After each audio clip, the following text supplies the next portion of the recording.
Good afternoon, it's Wednesday, time for Wisdom Wednesday. Today I thought I'd talk a little bit about vitamin B12.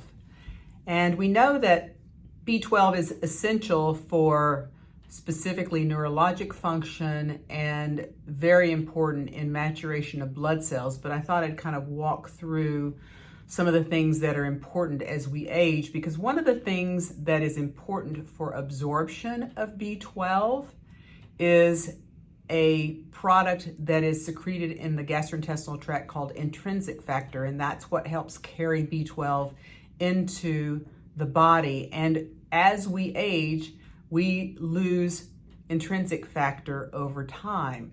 So getting adequate amounts of B12 is very, very challenging. The other thing about vitamin B12 is there are many different forms, and for the most part, most people typically do better with the activated form, or what we call the methylated form of vitamin B12. And this is a cobalamin molecule, which means it has cobalt in it. That's what vitamin B12 has in it, and at its base it's called cobalamin. So there's cyanocobalamin, which is what you'll find in most supplements that you would find, say, at CVS or in a just sort of over-the-counter multivitamin. And it's actually just a synthetic form. But the body uses either methylated or deoxyacetylcobalamin, and those forms are better suited for the activation and the properties that allow B12 to do its job in the body. It's very important in many areas of the body. We know that it can improve heart health because it can lower homocysteine. And for those of you who are in our program here, we've walked through what homocysteine is. It's a byproduct of protein metabolism, but it's exceedingly important for DNA production, for metabolism, for detoxification, for energy production, all of these things. And this is happening in all of our cells, within the mitochondria of our cells, thousands of times every day.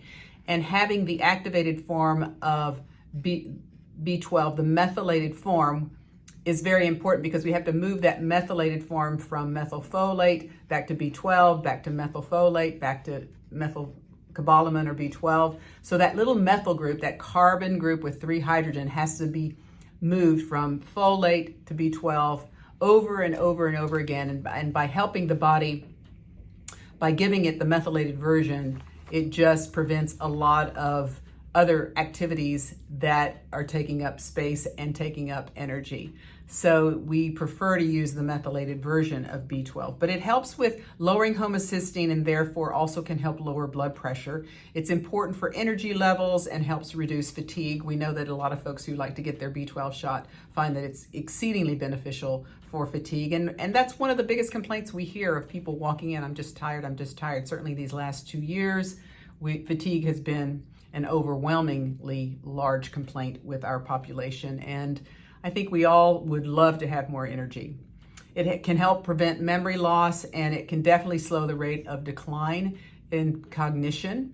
So because we lose this intrinsic factor and can't really absorb well, it is very important that we make sure that we get enough vitamin B12, and I'll give you a little bit of some insight on what foods to do, but even with foods, we may need to look at other ways of introducing it in the body. It also helps support bone health and can help lower the risk for osteoporosis. It helps protect our vision and reduce the risk for adult macular degeneration. It can actually decrease the risk for depression by 50%.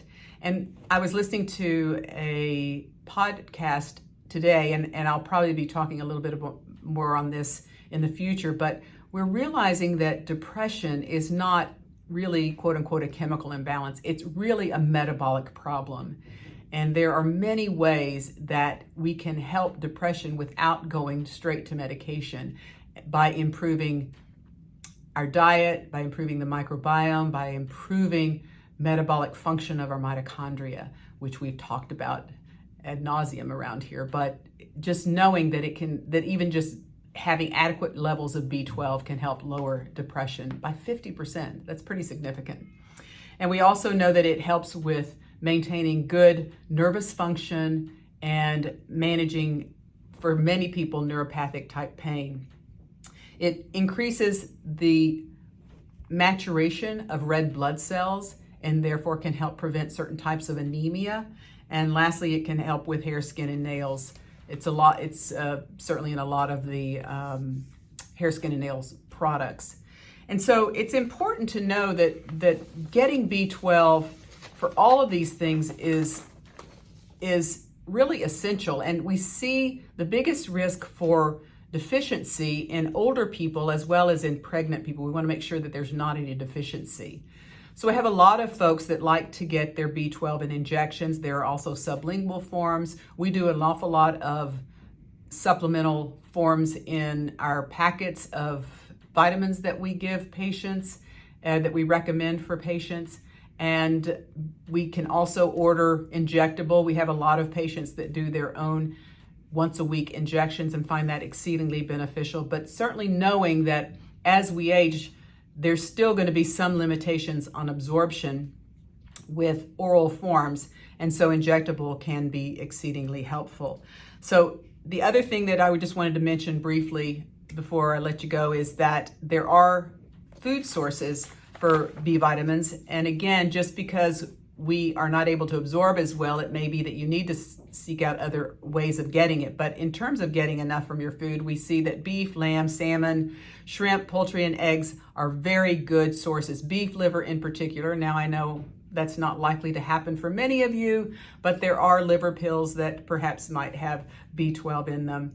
And so grass-fed animals are going to have a lot more B12 in them, and there are certainly other greens that have some vitamin B12. But for the most part, we are finding that in order to just keep ourselves from being totally deficient, and we check levels of B12 annually on our patients in our hormone program, and we like to keep those on the higher end. It is a water-soluble vitamin, so it's really very difficult to ever be toxic with it. It will just be eliminated through the body. And those people who are really good and healthy have good reserves. But for the most part, many of us find that we are vitamin B12 deficient. And I see that day in and day out with new patients who come in and that are really complaining of fatigue. We know that during stressful times in our life, we really can just run through all those B vitamins, and they are so essential for so many different types of products that are needed in the body for creating energy and for detoxification and for allowing us to really have all the cofactors that we need to produce our neurotransmitters and for digestion, just so many things that it makes a difference in terms of our overall health. So if you're interested in considering doing some injectables or looking at other options for vitamin B12, please let us know. Hope you all have a great week, and we'll talk again next week.